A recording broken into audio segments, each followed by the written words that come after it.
我唔敢講粵海國際，我買嘅房最多，但係我可以講粵海國際房源我最多啊！而家帶呢套房就係我哋粵海國際呢邊睇到我哋一個樓下就係我哋一個青茂口岸呢個位置啊！呢套房亦是好急賣噶，好誠心賣嗰種啊！如果有朋友考慮粵海國際嘅，第一時間記得揾我嚟傾傾先，睇我有冇有呢套房個房源，仲有冇有呢套房個底價，我會第一時間話俾你知。好，我哋睇睇呢套房到底咩料。我而家個位置係你屋企呢個陽台個位置啊，你睇唔到前面嘅青茂口岸啊，近嚟就係珠海站啦。哇！我哋樓下就係一個出入口啊，青茂口岸出入口。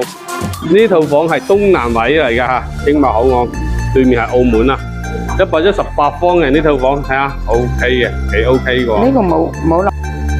係咧，呢個廳同埋飯廳連埋一齊嘅嚇。呢套房樓層又靚嚇，呢個公共衞生間做咗光濕分離嘅。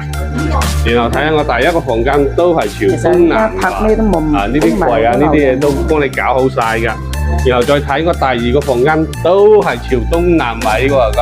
同樣呢啲櫃都幫你搞好晒嘅嚇，睇下我哋主人房嘅位置，主人房呢個套位同樣做咗光濕分離，都冇問題㗎。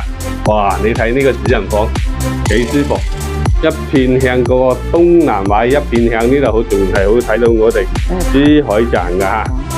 呢套房 OK 啊，呢個亦都係誠心賣嘅呢套房啊。如果有啲朋友對粵海國際呢啲房有意思嘅嚇，呢套房一定要過嚟睇睇。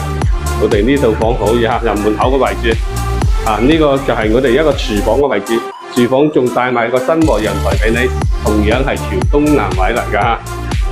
房基本上就係咁嘅情況，想知道呢套房嘅基底價嘅朋友嚇，評論區回覆6個6俾我，我發底價同埋資料發俾你哋。